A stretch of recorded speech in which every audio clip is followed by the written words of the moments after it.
Bismillah wa salatu wa salam ala rasulillah wa ala alihi wa ashabihi ajma'in. Alors, bienvenue les enfants, je suis très heureux d'être avec vous. J'aime beaucoup m'adresser à vous. J'ai moi-même 4 garçons, donc je prends beaucoup de plaisir à leur raconter des histoires quand je le peux. Moi-même, quand j'étais enfant, mon papa me racontait des histoires chaque soir avant de dormir. Et ça a été des moments extraordinaires que j'ai gardés dans ma mémoire. Donc, j'espère que vous allez passer un très bon moment. On est ensemble pendant à peu près 45 minutes, 50 minutes. Vous allez voir, euh, ça va passer très vite parce que le sujet qu'on va aborder est extrêmement intéressant. Et moi, je demande aux parents qui sont présents avec leurs enfants de prendre une feuille, un stylo et de noter certaines choses pour que vos enfants puissent compléter ce que je vais dire avec des vidéos.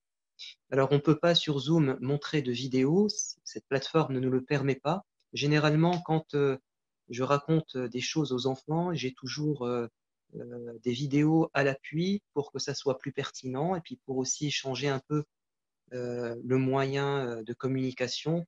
Ça permet de les garder en haleine et que la concentration ne baisse pas. Alors, on va parler de Dieu, notre Dieu à tous, Allah Azza wa Jal, et on va essayer de savoir qui est-ce.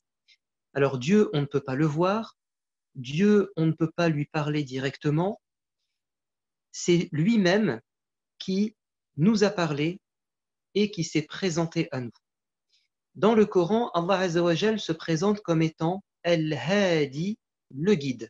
Peut-être que certains parmi vous, chers enfants, connaissez, ou bien vous-même, vous portez ce prénom Mahdi, ou bien Hadi.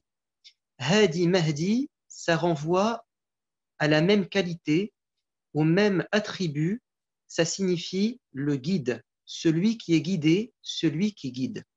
On va parler d'Allah Al-Hadi, celui qui nous guide. Avant de parler comment Dieu nous guide-t-il, nous, dans notre vie, intéressons-nous à la guidance de Dieu dans le monde des animaux. Écoutez bien les enfants, je pense que vous avez tous déjà vu à la télé, sur un écran, ce phénomène incroyable, la migration des animaux. Souvent, ce sont les oiseaux que nous voyons migrer. Peut-être même que vous avez pu voir dans le ciel, il y a quelques jours, des oiseaux passer dans le ciel en grand nombre. C'est le retour des oiseaux qui nous avaient quittés, qui avaient quitté la France et qui reviennent durant cette période de printemps, d'été. Peut-être ne font-ils qu'un passage chez nous dans notre ciel, ils se posent et se reposent pour ensuite continuer leur périple, leur voyage. Ou peut-être reviennent-ils chez eux à la maison, dans leur région. Moi, j'ai vu ça il y a quelques jours, c'était assez marrant de voir des centaines d'oiseaux dans le ciel s'arrêter dans un arbre et puis ensuite repartir tous ensemble. Qu'est-ce que la migration des animaux? Migrer, ça signifie faire un long voyage, c'est-à-dire quitter un endroit pour un autre, soit dans un même pays, du nord vers le sud, mais plus souvent, les animaux migrent, ils voyagent d'un pays vers un autre, voire même d'un continent vers un autre. Mais cela veut dire qu'ils font des centaines, peut-être des milliers de kilomètres, et pour certains d'entre eux, des dizaines de milliers de kilomètres. Est-ce que vous avez des exemples en tête d'animaux qui migrent? Je vais vous donner quelques exemples et je demande à vos parents de les noter, comme ça vous regardez quelques vidéos sur Internet, des reportages animaliers, des documentaires, alors moi j'aime bien le zapping sauvage, c'est un format très court, ça dure quelques minutes, c'est très bien fait. Vous taperez zapping sauvage par exemple, migration des animaux, puis vous verrez tout ce que je vous dis. On a bien évidemment la migration des animaux qui vivent sur Terre. L'une des migrations les plus impressionnantes, mais vraiment, c'est celle des gnous et des zèbres.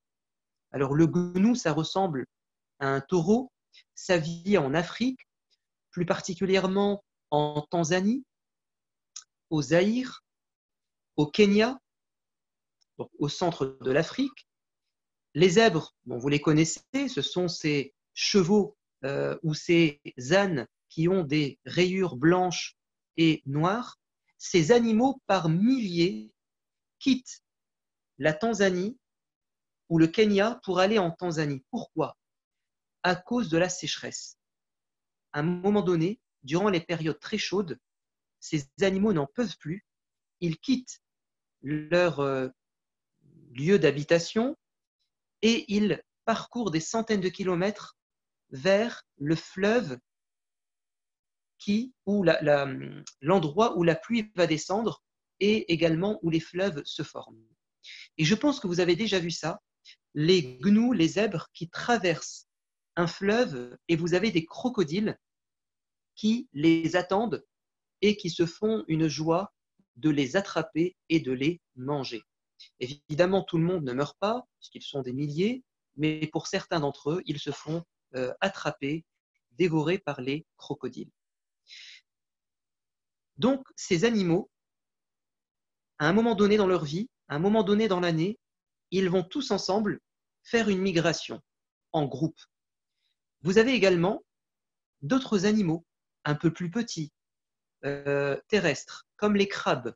Les crabes aussi peuvent quitter leur endroit et rejoindre l'océan, la mer, pour migrer, partir dans un autre environnement. Vous avez également la migration des animaux marins. Vous avez les saumons. Là aussi, vous pourrez regarder sur Internet. Vous avez des saumons qui quittent le nord des États-Unis, qui descendent pour aller dans un autre pays, et ils vont se frayer des chemins dans les rivières, dans les courants d'eau. Ils vont bondir, sauter, jusqu'à arriver à un endroit, une eau plus douce, plus froide peut-être, où ils vont se reproduire. Vous avez également les tortues de mer qui parcourent des dizaines de milliers de kilomètres, cette fois-ci toutes seules, ou les cachalots, ces grandes baleines avec des dents, qui vont tout seuls, c'est-à-dire de manière solitaire, parcourir des centaines et des milliers de kilomètres. Vous avez également des animaux aériens, les oiseaux. Je pense que c'est ça qui est le plus connu. Des animaux, par exemple les canards, ou bien les oies, ou bien les grues, ou bien les martinets, ou bien parfois des insectes volants comme les papillons. Mais dites-moi, chers enfants, pourquoi ces animaux quittent-ils leur territoire pour se rendre dans un pays nouveau? Qu'est-ce qui les motive, qu'est-ce qui les pousse à entreprendre ces longues migrations qui sont parfois dangereuses? Ils peuvent mourir en route. L'une des raisons principales, c'est évidemment la recherche d'un endroit où la température est meilleure. Soit il fait trop froid dans leur pays lors de la saison hivernale, l'hiver, soit il fait trop chaud en été, donc ils cherchent des températures plus agréables. Parfois, ce qui les pousse à quitter leur pays, c'est la recherche de nourriture, la recherche d'eau. Parfois, c'est fuir une catastrophe naturelle, un incendie, une inondation, peut-être un séisme, un tremblement de terre qui les fait fuir. Parfois, ce sont les êtres humains qui les font fuir. Ils construisent des villes et ils poussent ces animaux à partir. Parfois, ce qui les pousse à partir, ces animaux, c'est le mariage. Ils vont se rendre dans un endroit pour se marier. La femelle, le mâle vont se rencontrer dans un autre pays pour s'accoupler, se marier, avoir des enfants. Parfois, ce qui les pousse à faire cette migration, c'est mettre bas, c'est-à-dire la femelle est pleine, elle a un petit dans le ventre, et elle doit aller mettre bas, accoucher, dans un autre endroit. Souvent, c'est le cas des animaux qui pondent des œufs, soit les oiseaux, soit les poissons, soit parfois les crabes ou les papillons, par exemple. Ils vont pondre leurs œufs dans d'autres endroits. Vous avez donc vu que ces animaux sont poussés à faire des migrations pour différentes raisons. Combien de kilomètres parcourent-ils? Je vous ai dit, ça peut être des centaines ou des milliers. Mais celui qui bat le record, c'est un oiseau. Et j'ai même envie de vous dire, cet oiseau qui parcourt des centaines de milliers de kilomètres peut-être, on pourrait se poser une question. Pendant toute cette période où il vole, comment fait-il pour se nourrir? Cet oiseau, figurez-vous, qu'il reste dans le ciel à voler, à planer pendant une longue période. Je vous pose la question, c'est une devinette, combien de temps passe cet oiseau à voler dans le ciel pendant la migration sans se poser? Dites-moi un chiffre, un nombre, une période. 100 heures. Non, non, beaucoup plus. Il ne faut pas parler en heures, il faut parler en jours, peut-être même en mois. 1 mois, 3 mois, plus. Oui, alors ça va un peu trop vite. Alors vous avez raison. Pour ceux qui ont parlé en mois, le martinet va passer à peu près 10 mois. Alors j'essaie de retrouver le nombre de mois exact sur ma feuille, mais d'après mes souvenirs, c'est à peu près 10 mois dans le ciel. Voilà, c'est 10 mois sans se poser. Le martinet passe 10 mois à voler dans le ciel sans se poser. Évidemment, les enfants, vous vous dites, mais comment fait-il pour manger et pour se reposer? Alors c'est là qu'on va commencer à apprécier la qualité de Dieu, l'attribut divin, Al-Hadi, celui qui guide. Allah Azzawajal a créé ces oiseaux et il leur a donné un corps adapté à leur long voyage. Dieu dit dans le Coran, Sabbih isma rabbikal a'la. Glorifie ton Seigneur, admire ton Seigneur, parle de lui avec admiration. Sabbih isma rabbikal a'la, le très haut, le très grand, le tout puissant. Alladhi khalaqa thumma hada. سبح اسم ربك الأعلى الذي خلق ثم هدى والذي قدر سبح اسم ربك الأعلى الذي خلق فسوى والذي قدر فهدى. Celui qui a créé خلق فسوى, il a donné à cet animal qu'il a créé une forme parfaite. فسوى, ça vient de taswiya, c'est-à-dire une forme, un agencement qui est parfait. Et ensuite, qaddara fahada.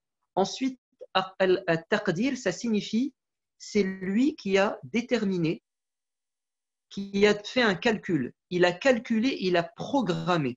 Il a programmé cet animal et ensuite il l'a guidé. Allah Azza wa Jal, je répondrai à vos questions sur l'alimentation. Je termine d'abord ce que je dis. Allah Azza wa Jal ne cesse de nous dire dans le Coran que c'est lui qui a créé les animaux et qui leur a donné un corps, un organisme parfait qui suscite chez nous, qui les observons, normalement de l'admiration et de la stupéfaction. Il le dit au sujet des animaux terrestres, comme le chameau. Il nous dit, est-ce que vous n'allez pas observer comment j'ai créé les chameaux, qui eux aussi font des migrations dans le désert, et Dieu leur a donné la capacité d'emmagasiner énormément d'eau dans leur corps et dans leur bosse. Il fait pareil avec tous les animaux qui voyagent. Donc vous avez raison, les réserves, ces animaux vont consommer beaucoup de nourriture, emmagasiner des graisses pour pouvoir tenir bon. Mais ce n'est pas suffisant. Ce n'est pas suffisant. Ces animaux chassent en plein vol. Ils diminuent leur vitesse, ils descendent d'altitude et ils vont gober des insectes. Maintenant, comment font-ils pour dormir? Il faut bien se reposer. C'est là qu'on est vraiment impressionné. C'est que ces animaux vont être transportés par les courants d'air chaud et ils vont pouvoir se reposer et même parfois somnoler. Comme d'ailleurs les poissons dans l'eau, comme le dauphin, qui, pour la moitié de son corps, dort et l'autre moitié est en activité. La moitié du corps se repose et l'autre moitié, c'est lui qui fonctionne. Donc ces animaux peuvent passer 10 mois, ces martinets, à voler dans le ciel sans se poser pour manger et sans se poser pour dormir. Ça prouve que c'est Dieu qui non seulement les a créés parfaitement, mais en plus les a programmés pour voyager et il les a guidés. Une autre question que j'aimerais vous poser. Tout à l'heure, nous avons dit que ce qui pousse ces animaux à entreprendre leur migration, c'est la recherche de nourriture, la recherche d'eau, la recherche de climat plus clément, la recherche d'un partenaire, se marier, mettre bas. Mais il y a une chose vraiment extraordinaire, c'est qu'on a remarqué que ces animaux commencent leur voyage avant même qu'il ne fasse froid, avant même qu'il ne fasse trop chaud, avant même que l'eau soit rare, avant même que la catastrophe ne survienne, avant même que les prédateurs n'apparaissent, avant même de mettre bas. Autrement dit, ce qui étonne les scientifiques, c'est que ces animaux commencent leur migration avant même qu'il y ait un besoin réel, avant même qu'il y ait une urgence. Normalement, logiquement, ils devraient partir quand la température baisse, quand il fait froid. Là, ils comprennent qu'il est temps de partir. Mais ils le font avant, ils anticipent, alors que c'est leur première migration. Alors, qu'est-ce que disent les scientifiques? Les scientifiques disent, c'est l'instinct. Ils sont poussés par un instinct de voyager avant même que les causes ne se réalisent. En réalité, derrière le mot instinct, qu'est-ce qu'on pourrait mettre? On pourrait mettre, ils sont poussés par Dieu à faire leur migration. En réalité, c'est Allah qui a mis ça dans leur gène. C'est Allah qui a mis ça en eux. Ils sont programmés par Dieu pour voyager sans même qu'il n'y ait de raison extérieure. Il y a quelque chose à l'intérieur d'eux qui les pousse instinctivement à faire le voyage. Et les scientifiques n'arrivent pas à l'expliquer et ils disent simplement c'est l'instinct, c'est-à-dire c'est un mystère. C'est quelque chose qu'on ne sait pas expliquer, déterminer, qui les pousse à partir. C'est inscrit dans leur gène. Ils disent c'est inscrit dans leur gène. Ils sont programmés. Mais quand un animal est programmé, forcément, il y a un programmateur. Quand votre ordinateur fonctionne, il a un programme. Quelqu'un l'a forcément conçu. Il a conçu ce programme. C'est lui qui a mis les informations dans l'ordinateur pour qu'il puisse fonctionner. N'est-ce pas? D'ailleurs, quand vous achetez un ordinateur, un portable, une machine à laver, un appareil électrique, vous avez tout le temps une notice. Vous avez tout le temps un petit livret. Dans ce petit livret, il y a la programmation. Il y a la manière dont fonctionne l'appareil. Il y a un guide, un manuel qui vous guide, n'est-ce pas? Eh bien, c'est exactement pareil pour les animaux. Allah Azza wa Jal les a programmés. Qaddara at-taqdir, dans le Coran, ça signifie la programmation. Regardez ce que dit notre Seigneur dans la sourate Al-Mulk. Il nous dit أَوَلَمْ يَرَوْا إِلَى الطَّيْرِ فَوْقَهُمْ صَافَّاتٍ وَيَقْبِضْنَ مَا يُمْسِكُهُنَّ إِلَّا الرَّحْمَنُ إِنَّهُ بِكُلِّ شَيْءٍ بَصِيرٌ. Dieu dit, n'avez-vous pas observé les oiseaux qui volent dans le ciel, qui déploient leurs ailes et les rabattent? Ils plient et déplient leurs ailes. N'avez-vous pas vu comment ils volent leur vol dans le ciel? Seul Allah le miséricordieux les maintient en l'air. Il est au courant de tout. Il voit tout. Il surveille tout. Il prend soin de tout le monde. Moi, j'aimerais que, chers enfants, vous regardiez avec vos parents le vol des oiseaux. Comment les oiseaux volent dans le ciel. Regardez ces oiseaux, ces nuées d'oiseaux, ces milliers d'oiseaux qui volent ensemble, les petits oiseaux, et qui forment un balai magnifique dans le ciel. Ils volent ensemble et ils font des figures. C'est incroyable. Et ils n'entrent pas en collision, ils ne s'entrechoquent pas.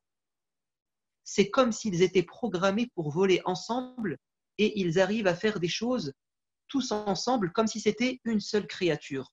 Regardez aussi les poissons dans l'eau, les bancs de thon par exemple ou de sardines, quand ils sont attaqués par les requins ou par les baleines, comment ils arrivent à, de manière synchronisée, organisée, à voler, à nager ensemble. Allah dit, observez comment les oiseaux volent, il n'y a que Dieu qui les maintient en l'air. Regardez comment les oies sauvages volent en flèche. Elles volent comme ceci en flèche, parce que c'est la meilleure forme qu'on puisse prendre pour aller le plus vite possible. Et celle qui est devant, c'est elle qui fait le plus d'efforts, c'est elle qui perce l'air. Et quand elle est fatiguée, vous en avez une autre qui prend sa place. Allah Azza wa Jal nous dit dans le Coran que c'est lui qui guide les oiseaux. Maintenant, vous avez dit, mais comment font-ils pour se nourrir? Encore une fois, Allah Azza wa Jal, c'est lui qui s'occupe d'eux. وَمَا مِن دَابَّةٍ فِي الْأَرْضِ إِلَّا عَلَى اللَّهِ رِزْقُهَا. Il n'y a pas une créature sur terre si ce n'est que Dieu lui garantit sa subsistance. C'est lui qui lui donne à manger. C'est lui qui l'a conçu, programmé pour trouver sa nourriture. Vous savez, ces animaux, ce qui est incroyable, c'est qu'ils savent exactement où ils doivent se rendre. Alors que c'est peut-être la première fois qu'ils font ce voyage. Ils peuvent partir d'endroits différents, mais ils vont tous se retrouver au même endroit et parfois au même moment sur le même lieu, qui était à des milliers de kilomètres de l'endroit où ils vivaient.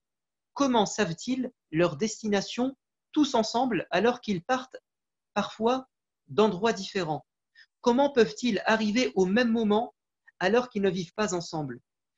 Comment peuvent-ils ne pas se perdre en route? Les scientifiques disent, on a l'impression qu'ils ont une boussole à l'intérieur d'eux. Et d'autres scientifiques disent, ils arrivent à se repérer par la Lune, ou par le Soleil, ou par le courant magnétique du sol, ou bien ils se guident grâce à des odeurs, grâce parfois à leur vue. Mais il y a bien une créature qui fait une migration exceptionnelle et on n'a aucune explication. Nous, on a une explication parce qu'on croit en Dieu, mais les scientifiques ne savent pas l'expliquer. Vous regarderez ça sur Internet, c'est la migration des papillons monarques. Les papillons monarques qui quittent le Canada, donc le Nord, l'Amérique du Nord, et qui traversent les États-Unis pour arriver au Mexique. Mais ce qui est fou, c'est que ces papillons monarques ne vivent pas longtemps, ils vivent quelques semaines. Donc, ils commencent leur périple en quittant le Canada et ils meurent en route. Mais avant de mourir, ils pondent leurs œufs. Ils pondent leurs œufs et ils meurent. Ce qui signifie que les chenilles qui vont se transformer en papillons n'ont pas connu leurs parents. Et vous savez ce qu'ils font? Ils continuent la migration de leurs parents alors qu'ils ne les connaissent pas. Le papillon monarque, M-O-N-A-R-Q-U-E. Ces papillons monarques, la deuxième génération, les enfants qui n'ont pas connu leurs parents, vont ensuite continuer le chemin. Et ils vont encore mourir en route, quelque part aux États-Unis. Mais avant, ils ont pondu leurs œufs. Les chenilles vont se métamorphoser en papillons. Et c'est la troisième génération, les petits-enfants, qui vont arriver au Mexique. Et ensuite, ils vont pondre leurs œufs et leurs enfants vont revenir le chemin inverse de génération en génération jusqu'au revenir à la terre natale de leurs ancêtres. Et ils font ça de génération en génération, alors qu'aucune génération n'a connu l'autre. Ce qui signifie qu'ils n'ont pas pu leur dire avant de mourir, nous allons vous enseigner comment voyager et où vous rendre et où retourner. Ça signifie qu'ils sont programmés par Dieu pour se rendre dans un endroit. Ils le savent grâce à Dieu. Maintenant, l'un des enfants a posé une question. Est-ce qu'ils ont vu Dieu? Est-ce que c'est Dieu qui leur a dit « Je vais vous enseigner comment faire ». Non, ils n'ont pas vu Dieu. Ils n'ont pas vu Dieu. C'est Dieu qui les a créés et qui a mis ce programme en eux. Vous savez, c'est comme un robot. Est-ce que le robot, il a forcément connu celui qui l'a conçu, celui qui l'a fabriqué? Non. Celui qui l'a fabriqué, il le fabrique, tu l'achètes au magasin, par exemple une voiture électrique, tu mets les piles et ensuite cette voiture commence à fonctionner. Avant de fonctionner, elle était morte. Une fois que tu as mis des piles, elle est devenue comme vivante, n'est-ce pas? Donc elle n'a pas connu celui qui l'a conçu, fabriqué. C'est pareil pour les animaux. Ils n'ont pas connu Allah, c'est lui qui les a créés. Et ensuite, quand ils trouvent la vie, ils sont programmés par Dieu. Allah Azza wa Jal, ou plutôt le prophète bien-aimé alayhi salatu wassalam, nous a dit dans un hadith, il a dit, si vous faisiez confiance à Dieu, sincèrement, si vous étiez convaincu que c'est Allah qui vous guide, que c'est Allah qui vous nourrit, si vous aviez confiance en Dieu, une confiance totale, Allah vous nourrirait comme il nourrit l'oiseau, qui sort le matin le ventre vide et qui revient le soir le ventre plein. Un oiseau, quand il se lève le matin et qu'il voyage pour chercher sa nourriture, est-ce qu'il sait à l'avance ce qu'il va trouver? Non. Il cherche et il trouve tout le temps. Ça veut dire que Dieu lui a mis dans la nature sa nourriture. C'est pareil pour tous ces animaux. Allah leur a tout mis sur terre pour qu'ils trouvent leur chemin et il les a programmés, c'est-à-dire il a mis en eux des informations pour qu'ils sachent où aller. Programmer, ça signifie qu'il a mis en eux des informations pour qu'ils sachent quoi faire. Alors, si vous avez compris tout ce qu'on vient de dire, si vous avez compris que Dieu guidait les animaux à travers cet exemple de la migration, la question qu'on peut se poser, est-ce que nous, les êtres humains, nous sommes guidés comme les animaux? Est-ce qu'Allah Azza wa Jal nous montre notre chemin comme il le fait pour les animaux? Est-ce que nous sommes programmés comme Dieu a programmé les animaux? Alors, c'est une très bonne question. Nous sommes programmés par Dieu comme les animaux pour trouver notre chemin. Mais notre chemin est différent de celui des animaux. Le chemin des animaux, c'est trouver leur nourriture. C'est trouver le lieu où ils vont pouvoir se reproduire, se marier. Trouver le lieu où ils vont pouvoir trouver de l'eau, une meilleure température. Allah les a programmés, il les guide dans ce qu'on appelle la subsistance. Quant à nous, les êtres humains, Allah ne nous a pas programmés pour trouver notre subsistance. Ça veut dire que tu dois chercher de toi-même et si tu ne fais rien, tu ne pourras pas trouver la subsistance. En revanche, Allah nous a programmés pour trouver un autre chemin. Ce n'est pas le chemin comme celui des animaux pour manger et boire et se marier. On doit se débrouiller tout seul. Mais nous, il nous montre un chemin différent. C'est le chemin pour adorer Allah. le chemin vers le paradis. Qu'est-ce que ça veut dire? Écoutez bien, Allah Azza wa Jal, quand il nous a créés, quand il a créé Adam, Adam c'est la première des créatures. Adam, c'est le premier être humain. Dieu nous dit dans le Coran, وَإِذْ أَخَذَ رَبُّكَ مِنْ بَنِي آدَمَ مِنْ ظُهُورِهِمْ ذُرِّيَّتَهُمْ. Allah a créé Adam et ensuite il a fait sortir de Adam toute sa descendance, c'est-à-dire vous et moi. Alors, on n'avait pas un corps, on était simplement une âme. Une âme, ça veut dire une lumière. Allah a créé Adam et il a fait sortir de Adam tous ses enfants. Et nous, nous sommes les descendants de Adam, puisque Adam et Hawa, Adam et Ève, ce sont les premiers parents, n'est-ce pas?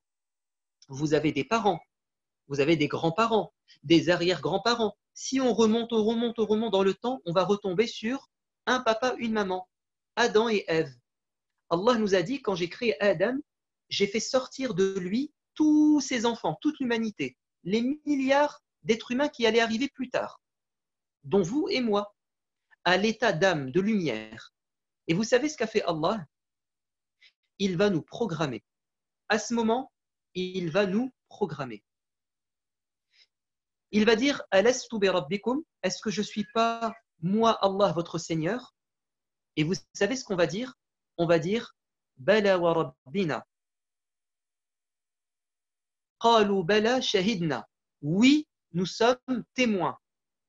An taqulu yawm al-qiyamati inna kunna an hadha ghafilin. Allah nous a dit, je vous ai programmé quand j'ai créé Adam en vous disant je suis votre Dieu, afin que vous ne m'oubliez pas, afin que quand je vais vous recréer, quand on mourra et Allah va nous redonner un corps, qu'on ne dise pas Ya Allah, je n'étais pas programmé pour te connaître, je ne t'ai jamais connu, Ya Allah, je ne savais pas que tu existais. Allah nous a dit non, j'ai mis dans votre corps, dans votre cœur, dans votre esprit un programme. C'est tu me connais, tu sais que j'existe. Le prophète alayhi salatu wassalam a dit Kullu bni Adam, kullu mawloudin yuladu ala al-fitra. Chaque enfant qui naît, il a un programme au fond de lui. Le prophète l'a appelé la fitra. La fitra, c'est le programme de Dieu que nous avons en nous. C'est comme un logiciel dans un ordinateur. C'est ce qui le fait fonctionner. Ce sont les informations qu'on met dans un appareil. Allah a mis des informations quand on naît, quand on vient à la vie. L'information principale, c'est que nous savons que Allah existe. Mais que se passe-t-il? Puisqu'il y a des gens qui ne croient pas en Allah. Vous savez ce que nous dit le prophète? Il nous dit, puis ce sont les parents de cet enfant qui avaient un programme qui vont modifier son programme. Ils vont altérer, changer les informations qu'Allah a mis en lui. Si l'enfant devait être laissé tout seul, il va savoir que Dieu existe. Mais ses parents ou bien la société vont lui mettre d'autres informations et modifier, changer son programme. Mais vous savez, c'est quoi la bonne nouvelle? C'est que on ne peut pas faire disparaître ce programme. On peut le changer, mais au fond de notre cœur, nous aurons toujours une lumière. On aura toujours au fond de nous une trace du programme de Dieu. Il ne disparaît pas complètement. Vous allez me dire, mais les animaux aussi connaissent Allah. Oui, vous avez raison. Toutes les créatures savent que Allah les a créées. Vous savez pourquoi? Parce qu'Allah Azza wa Jal nous a dit dans le Coran, dans la sourate Al-Ahzab, Inna aradna al-amanata ala as-samawati wal-ardi wal-jibali fa'abayna an yahmilnaha wa ashfaqna minha wa hamalaha al-insan. Allah nous a dit, j'ai proposé aux cieux, à la terre, aux montagnes, en fait à toutes les créatures,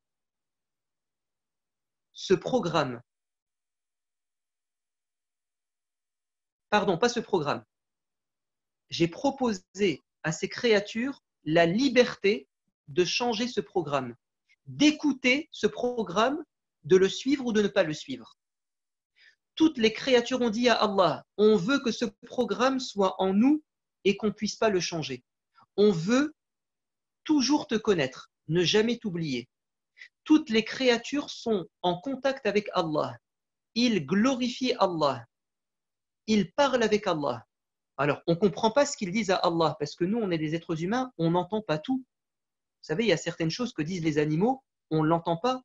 Et parfois, on entend des animaux parler, mais on ne sait pas ce qu'ils disent.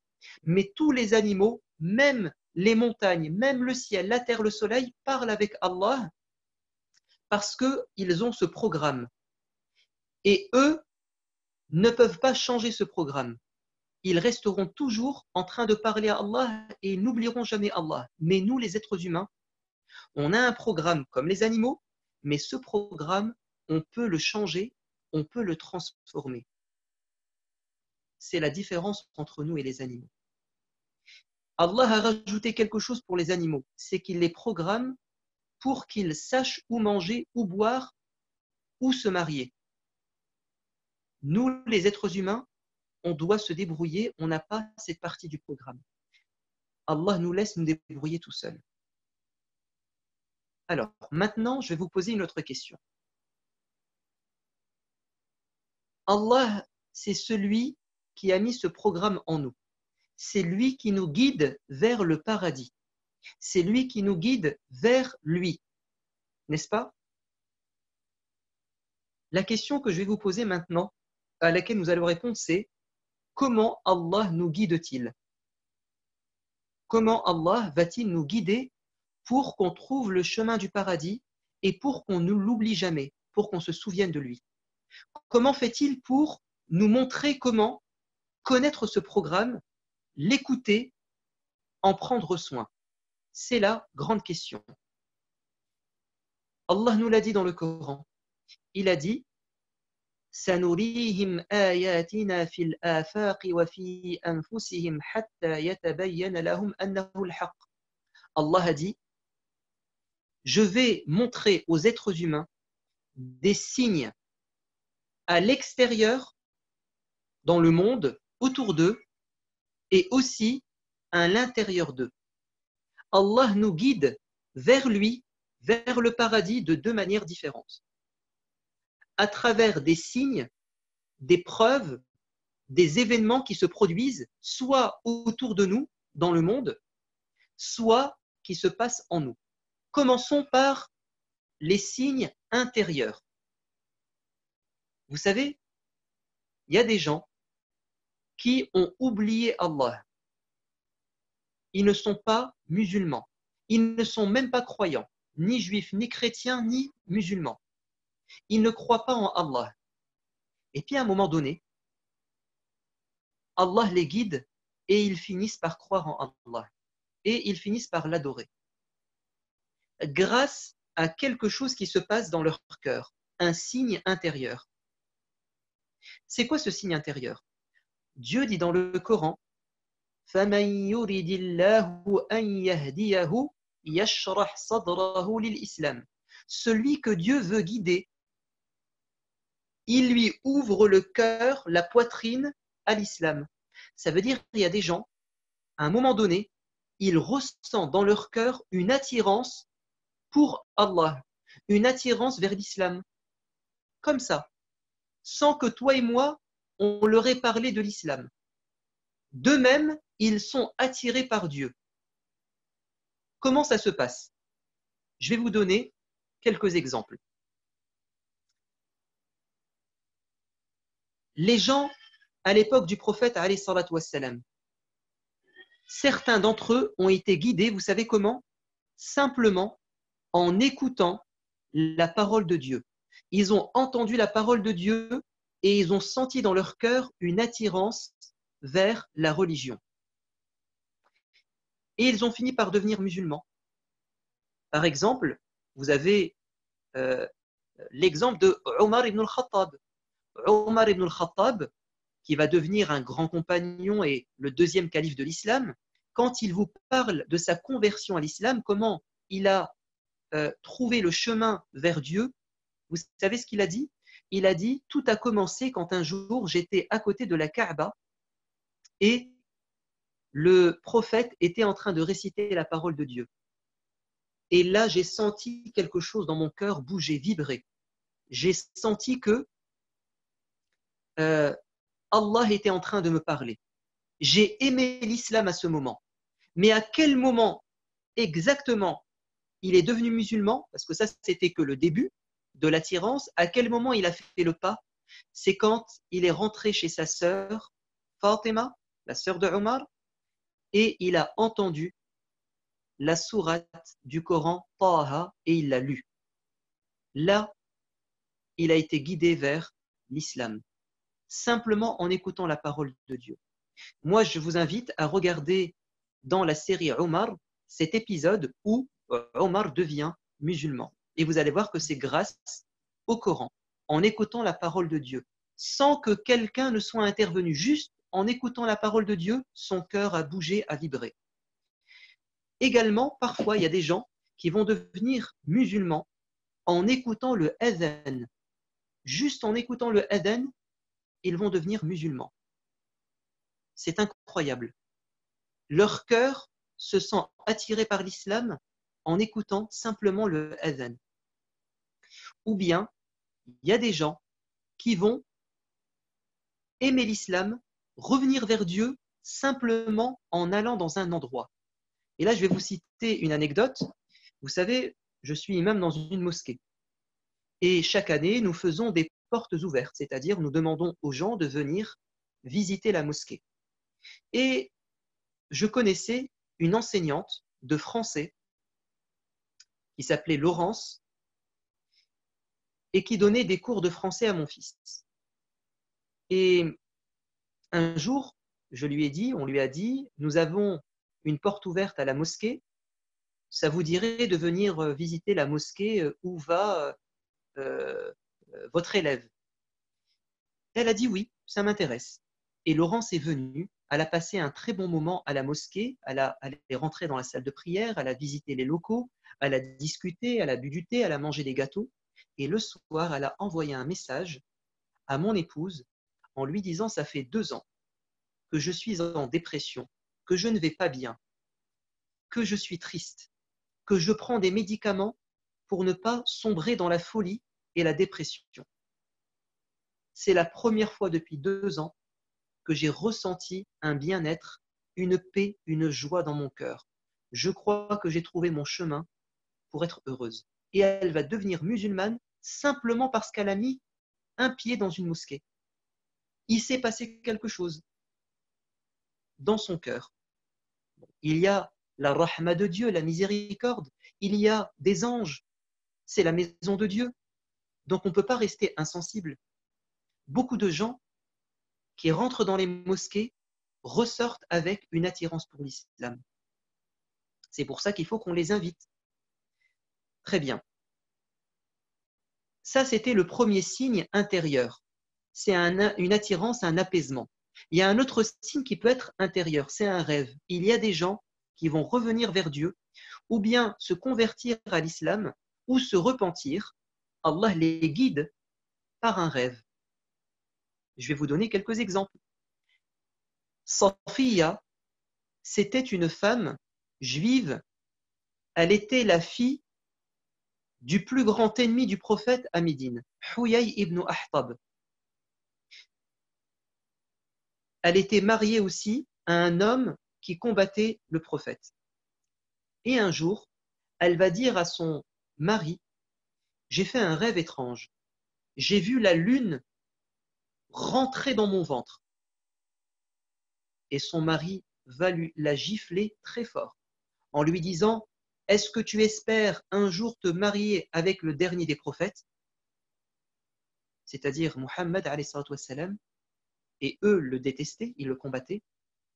Safiya va finir par devenir musulmane plus tard et elle va même devenir l'épouse du prophète. Qu'est-ce qui l'a attirée vers l'islam? C'est ce rêve. Abu Bakr as-Siddiq, qui est le premier homme à avoir suivi le prophète, à être devenu musulman, il dit qu'il y a plusieurs années plus tôt, il avait fait un rêve dans lequel on lui disait qu'il allait devenir le grand compagnon du prophète. Et je connais des gens qui se sont convertis à l'islam parce qu'ils ont fait aussi des rêves. Donc parfois, Allah nous guide vers l'islam, vers lui, par un rêve. Parfois, ça peut être vous et moi. On peut faire un rêve et Dieu nous guide vers quelque chose de bien. Par exemple, Abdullah ibn Omar, le compagnon, a fait un rêve. Et il a raconté ce rêve à sa sœur Hafsa, qui était mariée au prophète, et il lui a dit, s'il te plaît, raconte ce rêve au prophète, je veux qu'il l'explique. C'est quoi ce rêve? Il a dit, je me suis vu le jour de la résurrection et j'étais à côté de l'enfer, j'ai eu peur. Alors j'ai voulu me sauver. Et des anges m'ont dit, n'aie pas peur, Abdullah, tu ne vas pas aller en enfer. Et je me suis réveillé. Le prophète va dire, Abdullah ibn Omar, c'est quelqu'un de très bien. Mais ce rêve signifie qu'il doit prier la nuit. Il doit faire beaucoup de prières la nuit.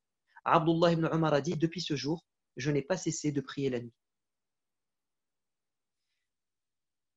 Par exemple, le prophète bien-aimé s'est marié avec Aïcha parce que pendant plusieurs nuits, il a vu l'ange Jibril lui ramener quelqu'un porté comme ça dans les bras, recouvert d'un drap rouge. Il soulevait le drap et il lui disait « Ya Muhammad, ça sera ta femme ». Et le prophète, en se réveillant, disait « Si c'est ce que Allah veut, ça se réalisera ». Donc il y a des gens qui sont guidés vers Dieu par la conversion à l'islam, par le repentir.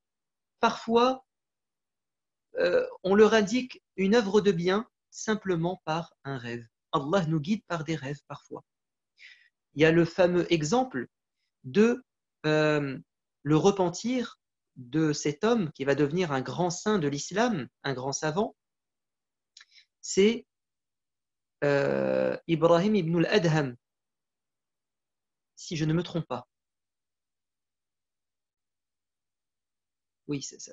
Si le nom n'est pas celui-ci, ça me reviendra. En tout cas, si vous voulez connaître le repentir de cet homme, vous pouvez taper sur Internet mon nom, mon prénom et le repentir, et puis vous allez trouver l'histoire de cet homme. Elle est extraordinaire. C'était quelqu'un qui buvait beaucoup d'alcool et il va perdre sa fille, elle va décéder et il va la revoir en rêve et grâce à ce rêve, il va se repentir. Donc nous avons dit qu'Allah Azzawajal guide les êtres humains par des signes intérieurs. Parfois, on se sent attiré vers quelque chose. Parfois, c'est un rêve. Passons maintenant aux signes extérieurs.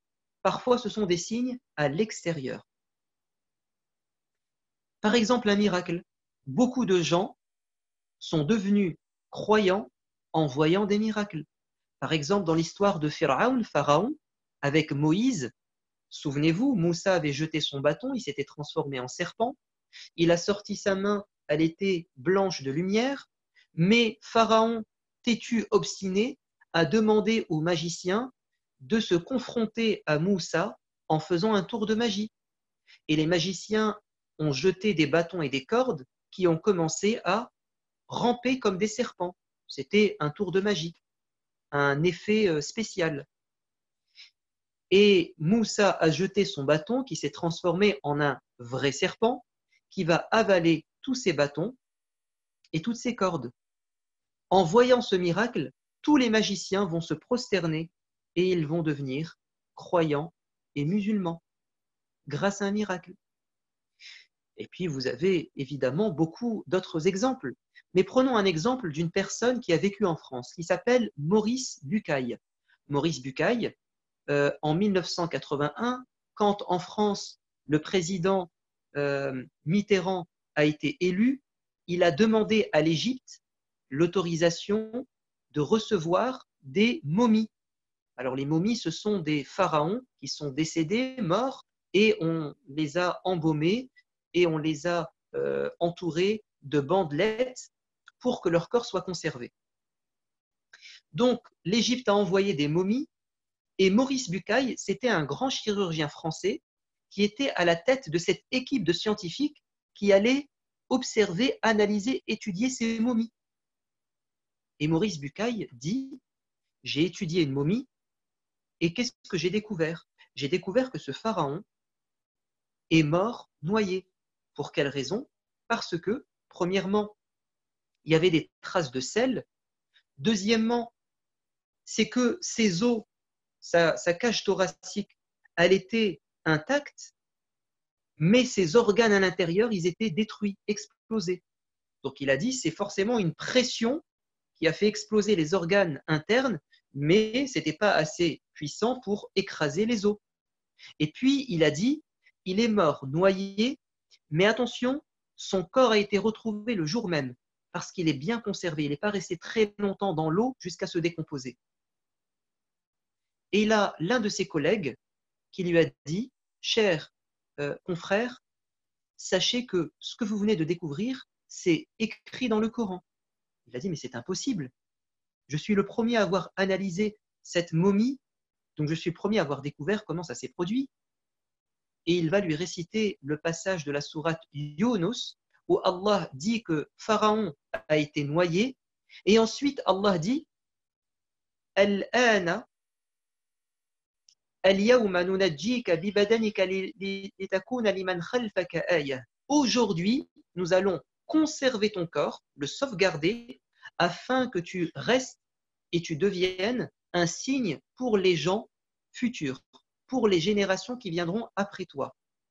Il y a dans ceci des signes, mais les gens se détournent ou sont inconscients et ne réalisent pas que c'est un signe. Et Maurice Bucaille va devenir musulman parce que pour lui c'était un miracle, que Allah Azza wa Jal révèle que le pharaon de l'époque de Moussa est mort noyé et qu'il avait décidé que son corps soit sauvegardé le jour même de sa noyade et que son corps resterait pour être un signe tout le temps. Et il va devenir musulman. Vous pouvez regarder sur Internet en tapant Maurice Bucaille ou si vous avez son livre où il explique tout ça. Vous avez d'autres exemples, mais passons maintenant à une autre forme de signe extérieur. On a dit que Allah guidait les gens par des signes extérieurs sous forme de miracles, maintenant sous forme d'invocations qui se réalisent. Parfois, des gens disent « Ya Allah, s'il te plaît, si tu existes vraiment, alors fasse que telle chose se produise dans ma vie. » Un grand médecin aux États-Unis, il raconte en disant « Quand ma femme a accouché, mon enfant, ma fille qui venait de naître, était toute bleue. Bleue parce qu'elle avait du mal à respirer, sa couleur de peau était en train de changer. Il dit « Mes collègues ont pris mon enfant et moi je savais qu'au fond de moi, il n'y avait que peu de chances qu'elle survive, ma fille. Il a dit « Je les ai laissés s'occuper d'elle et je suis parti dans un coin et j'ai dit « Si tu existes, Seigneur, alors sauve ma fille. » Il va retourner dans le bloc opératoire et ses collègues, ses amis vont lui dire « C'est incroyable, tout à coup, elle a commencé à respirer. » Et cet homme va faire des recherches, il va devenir musulman. Ou bien, parfois, c'est une personne qui elle-même va peut-être mourir et elle demande à Dieu de la sauver et Dieu la guide. Par exemple, Cat Stevens. Cat Stevens, c'est un homme qui était un grand chanteur. Il y a une cinquantaine, soixantaine d'années, c'était un grand chanteur. Bon, maintenant aussi, ça reste quand même une vedette, mais il était très connu auparavant, à l'époque où vos parents étaient jeunes. Il dit, j'étais aux États-Unis, dans la plage de Malibu, j'étais en train de nager et j'ai été emporté par une vague. J'allais me noyer. Et j'ai dit, Seigneur, si tu existes, alors sauve-moi et je te promets que je te chercherai et que j'essaierai de te trouver. C'est-à-dire, je vais t'adorer. Et une vague l'a ramené sur le rivage, sur la plage. Et depuis ce jour, il n'a cessé de rechercher la vérité. Et c'est son frère qui est parti en Palestine qui lui a ramené un Coran. Il a lu le Coran et il va devenir musulman. Voyez comment Allah l'a guidé à travers un signe extérieur la réalisation de l'une de ces invocations.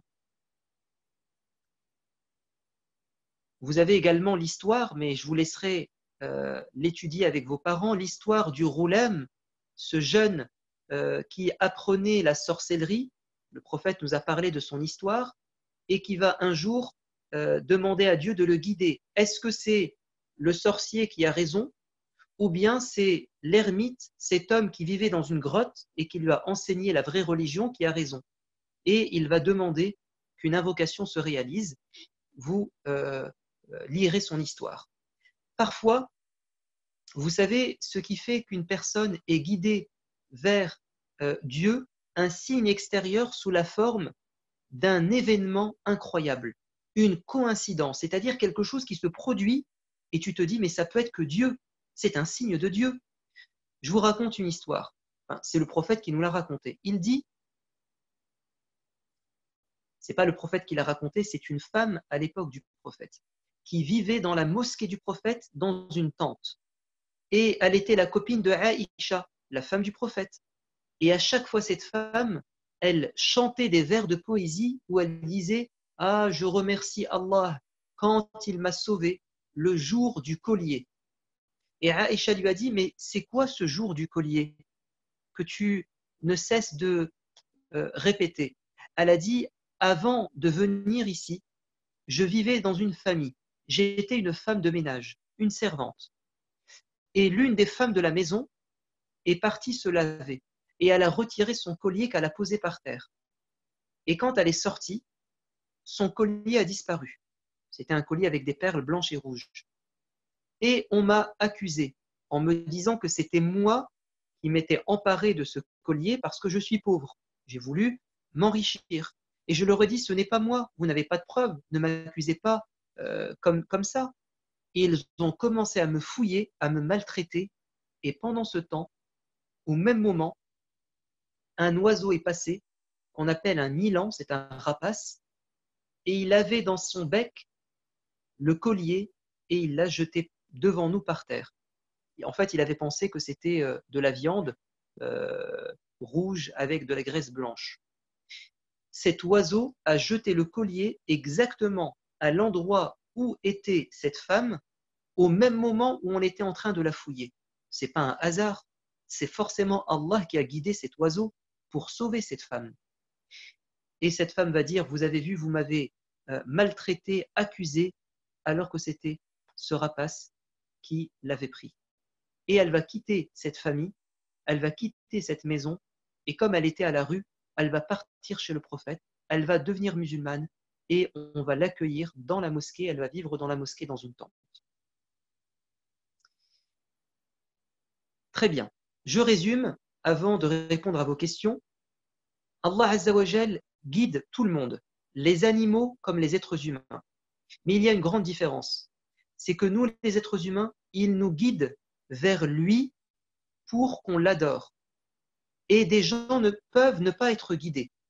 Ils peuvent ne pas écouter ce programme qui est en eux. Allah leur met des signes, mais parfois ils ne veulent pas suivre ces signes. Tandis que les animaux, eux, sont guidés malgré eux, ils sont programmés, ils ne peuvent pas changer leur programme. Nous, on peut changer notre programme, on peut détruire notre programme, on peut transformer notre programme, c'est-à-dire ne pas suivre les signes que Allah nous a donnés. Nous avons dit que Allah nous guidait par des signes extérieurs et des signes intérieurs. Des signes intérieurs, on est attiré par Allah, parfois c'est un rêve, des signes extérieurs, ça peut être une invocation que Dieu réalise, ça peut être un miracle que l'on voit, un événement incroyable qui se produit, parfois c'est une prière que l'on fait de consultation et Allah nous montre la solution. Et enfin, et je conclus par ça, Allah peut nous guider cette fois-ci par des gens. Il nous guide par des signes et parfois par des gens. Vous pouvez guider les gens. Allah a dit وَإِنَّكَ لَتَهْدِي إِلَى صِرَاطٍ مُسْتَقِيمٍ. Ô prophète, tu guides les gens vers la voie droite. Vos parents sont des guides pour vous. Ce sont eux qui vous éduquent. Ce sont eux qui vous enseignent la religion. Ce sont eux qui vous parlent d'Allah. Moi qui suis en train de vous parler depuis tout à l'heure, je suis un guide pour vous parce que je suis en train de vous enseigner des choses. Donc, on peut être guidé par des signes que Dieu nous met dans notre chemin, dans notre vie, et on peut être guidé par des gens qui nous entourent, par le prophète, par les prophètes, mais aussi par nos parents, mais aussi par l'imam, mais aussi par des conférenciers, mais aussi par des gens qui vont nous donner des conseils. Alors, vous les enfants, vous devez chercher à être guidés par Allah. Faites des invocations. Dites Ihdina as-sirata al-mustaqim quand vous récitez la Fatiha dans votre prière. À chaque fois que vous direz Ihdina as-sirata al-mustaqim, ya Allah, guide-nous sur la voie droite, souvenez-vous de tout ce qu'on a dit. Vous demandez à Allah chaque jour qu'il vous montre le chemin à travers ces signes et à travers ces personnes qui vous aiment et qui vous montrent le chemin, à commencer par vos parents. Vos parents vous aiment, Allah vous aime et ils veulent vous montrer le chemin qui vous mène au paradis afin que vous soyez heureux. On se retrouvera dans 15 jours, il me semble, pour parler d'une autre qualité d'Allah. Nous parlerons de ce Seigneur, ce Allah qui nous observe et qui nous voit et qui nous entend. J'espère que vous avez apprécié, chers enfants. N'oubliez pas de regarder les différentes vidéos qui vont vous permettre de mieux apprécier Allah al-Hadi, le guide. Et n'oubliez pas de remercier vos parents car ils vous ont guidé durant votre vie. Et n'oubliez pas, vous, plus tard, de guider les gens. Je m'arrête ici et je vous dis à bientôt. Subhana rabbika rabbil izzati amma yasifun. Wassalamun ala al-mursalin. Walhamdulillahi rabbil alamin.